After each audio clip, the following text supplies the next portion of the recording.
2. Сега ще ти разкажа какво се случи в деня, в който трябваше да отида на операция. В този ден не бях в болница. Бях на Кръстова гора, сред природата, близо до Бога. Там се молих, не за чудо, а за път. След това отидох в Асеновград в една църква. Платих на попа да се моли за мен на всяка литургия. И на връщане към вкъщи, сякаш нещо ме водеше. Свързах се с клиника за лечение с плодове. Там започна моето просветление и първото ми осъзнаване защо съм се разболяла. 20 дни бях само на плодове и билков чай с мед. После 10 дни се захранвах. Чаках контролния преглед с вяра, че ще чуя здрава си. Но чух друго. Цитонамаска, петата група. Последен стадий. Светът ми отново се срина. Отидох в клиниката и през сълзи показвах резултатите. А те ми казаха нещо, което никога няма да забравя. Не бързай с операцията. Тялото ти изхвърля токсини през всички отделителни системи.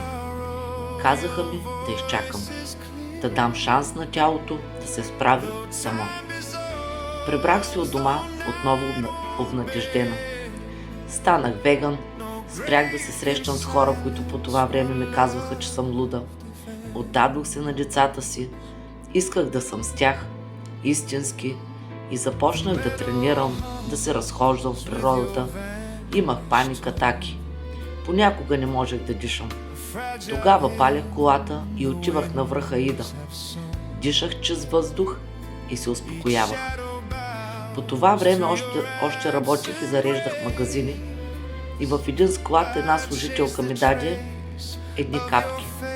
Не вярвах, но реших да опитам. 1 месец нищо. Всеки ден плачех.